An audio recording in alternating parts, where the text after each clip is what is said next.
안녕하십니까, 박정호입니다. 네, 이번 방송은 지난밤 미 증시의 가장 핵심 키워드라고 할 수가 있는 또 미 증시를 끌어내는데 공헌을 한 내용이라고도 할 수 있는 FOMC 결과에 대해서 좀 이야기를 해볼까 합니다. 그리고 다른 부분도 조금 점검을 해볼 텐데, 하여튼 미 증시는 하락 마감을 했습니다. 하락을 마감을 했고, 그런 배경에는 FOMC의 파월 의장의 전 세계가 주목한 파월 의장의 입에서 나온 말들의 영향이었다라고도 표현을 할 수 있고, 물론 그런 핑계거리 찾던 대기 매도자들의 매도가 나왔다라고도 볼 수 있겠는데, 하여튼 미 증시가 어쨌든 하락을 한 가운데서 특별하게 눈에 띄는 부분은 해운 업종의 상승이 눈에 보였고, 그 이외에 특별하게 그나마 자동차 쪽이 좀 움직인 부분이 있었지만 어쨌든 대부분 하락을 했다. 증시 시장이 마켓이 빠지니까 업종 쪽으로도 다 하락을 한 미 증시였다라고 보시면 되겠습니다. 그런 가운데 하나하나 좀 봅시다. 연준 미 인플레이션 전망 상향 2023년 두 차례 금리 인상 이렇게 표현이 나와 있고, 어쨌든 기존의 정책에 대해서는 좀 변화 없이 동결을 했다라고 보시면 될 것 같은데, 이런 식으로 만장일치 결정이었다라는 거 내용이 나와 있고, 이렇게 쭉쭉 내용이 나와 있습니다. 그래서 물가 전망도 상향을 좀 한 부분도 있고, 지금 물가 전망을 올해를 이제 상향을 했는데, 이게 연준의 물가 목표치 2%를 크게 웃도는 부분을 상향을 했다는 거죠. 그러니까 어쨌든 연준이 물가가 상승할 것으로 생각을 하고 있다. 그리고 본인들의 허용 부분보다는 크게 올해를 생각을 한다. 다만 보시면 여기 기사 보면 수렴할 것이다고 재확인했다라는 거. 그러니까 연준의 생각을 조금 제 뇌피셜로 좀 풀어보자 하면, 결국에는 기저효과에 의한 인플레이션이 계속적으로 그런 이야기도 이미 했었죠. 연준이 일시적일 거다라는 이야기를. 하지만 어쨌든 본인들 그래서 목표 전망치인 2%를 허용하겠다, 그리고 이걸 달성하기 위해 할 것이다라는 식의 그런 말들을 계속적으로 해왔는데, 결국 그러한 동일한 말이 나오긴 했는데, 문제는 상향 조정했다는 거죠. 어쨌든 기저효과를 고려하고 해도 경제가 정상화되는 과정에서 미국에 그러한 부분이 있다 보니까, 사람들은 연준의 말을 이렇게는 이야기는 했지만 요 상향 행보에 대해서는 인플레이션 오나 하여튼 그러면서 약간 반응을 좀 한 부분이다라고 볼 수 있겠고, 어쨌든 이번 6월 FOMC 같은 경우는 그렇게 시장 참여자들이 특별하게 게 없을 거라고 생각을 하고 생각을 많이 했고, 실제로 테이퍼링 관련해서도 이야기가 나온 게 없어요.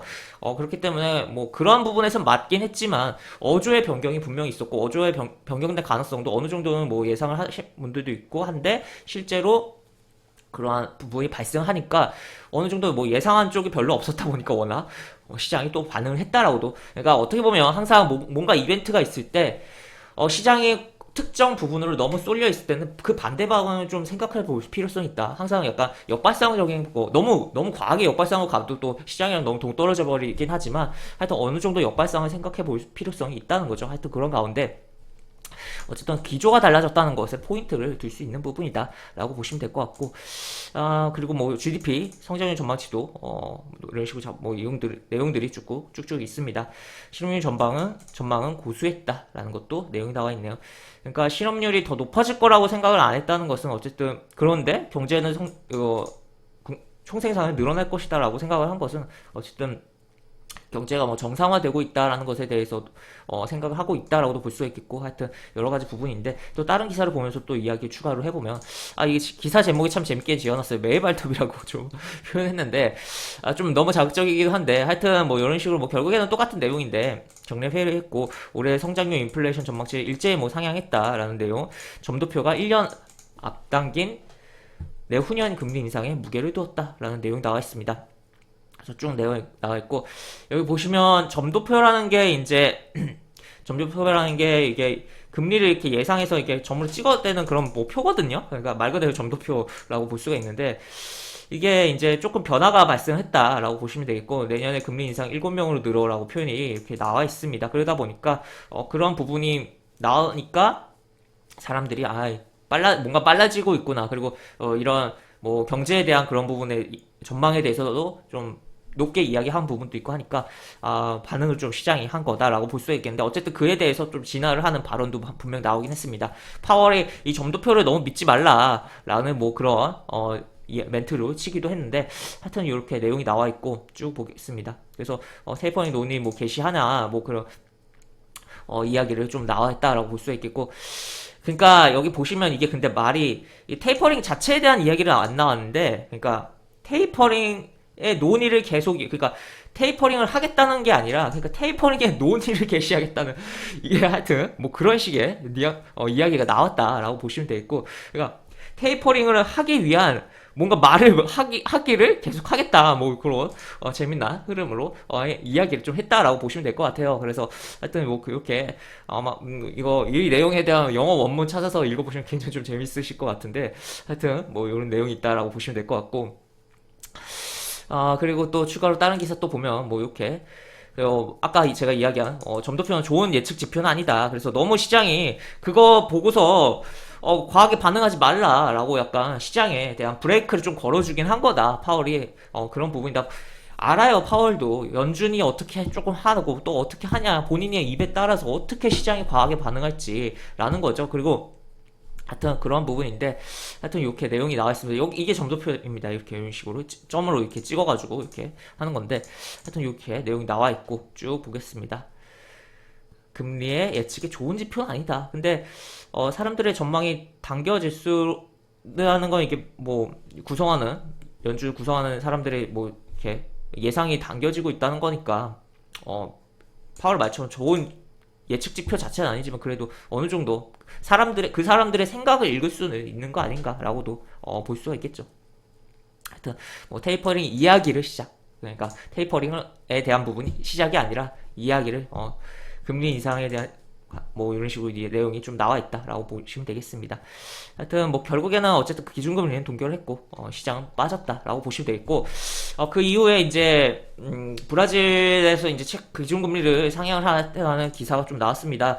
지금 3월 이후에 3번 연속, 이게 근데 상승 시기가 상승이 너무 그냥 애초에 올릴 때 한 번에 좀 많이 올리다가, 물론 그에 따른 또 충격도 발생할 수 있지만, 이게 금리를 컨트롤 한다는 게 이게 시차가 분명 하는 부분이 있기 때문에, 이게 당장 효과 없다고 빨리빨리 막 진행하면은 이게 오히려 이게 후폭풍이 발생할 수 있는 부분이 있거든요.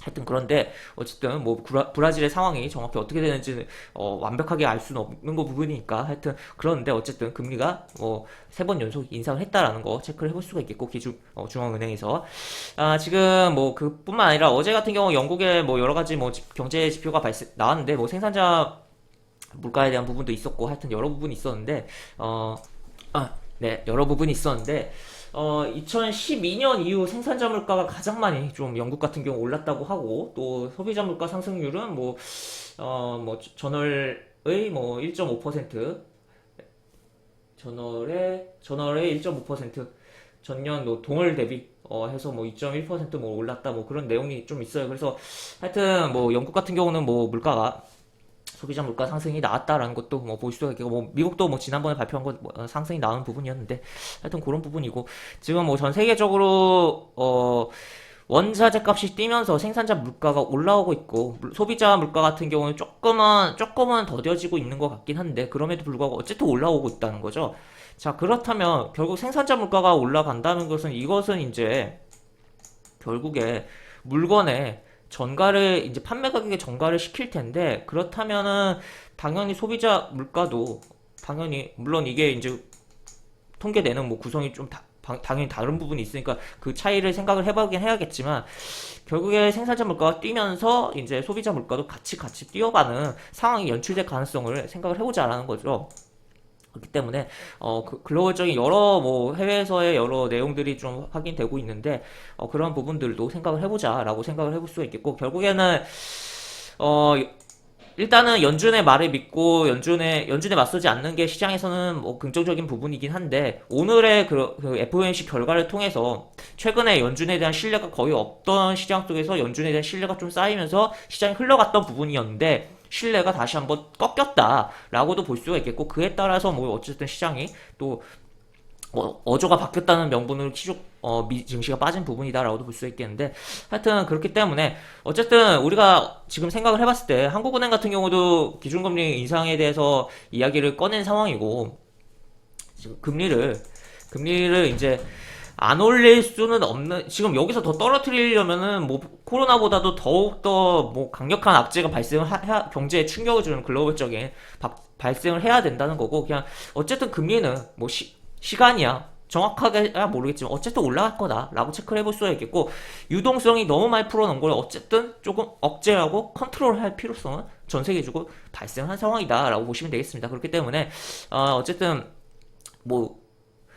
지금 금리가 저금리 속에서도 어쨌든 뭐 식품 물가라든지 그런 부분은 우리나라는 뭐 굉장히 뭐 뛴 부분도 있고 여러 가지 부분들이 있긴 하지만, 결국에는 인플레이션 우려랑 그런 부분에 있어서 온다 안 온다 그런 걸 떠나서 어쨌든 뭐 금리는 상승할 것이고, 그런 뭐 긴 호흡에서 그러한 관점에서의 뭐 액션들을 좀 취하면서 시장을 바라봐야 되지 않느냐. 그리고 우리나라가 브라질처럼 이런 식으로 연속적으로 탕탕탕 금리를 인상하는지 여부도 체크를 추후해, 금리 인상 첫 번째 시점 이후에 체크를 해봐야 될 것이다. 왜냐면은 아까도 이야기 드렸지만 금리를 분명 이게 갭이 있는데 시장에 반응이 되고 금리에 대한 그런 부분이 좀 하여튼 그런 부분인데 정책적 효과가 별로 없다고 해서 빨리 진행하면 오히려 나중에 더 큰 후폭풍이 발생할 가능성이 있기 때문에 하여튼 그런 부분도 좀 우리가 생각은 해보자.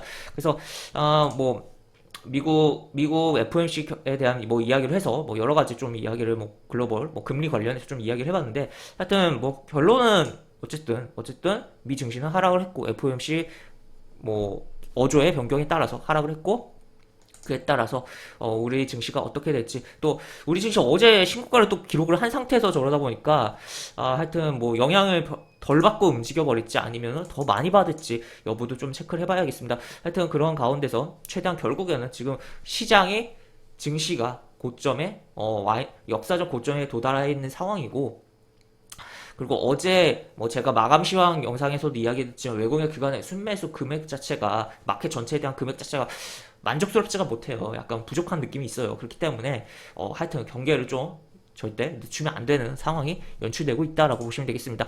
항상 어떻게 보면 공격적으로 시장을 보고 거래를 하는 거는 뭐 다 어느 정도 정말 큰 수익을 만들어낼 수도 있어요.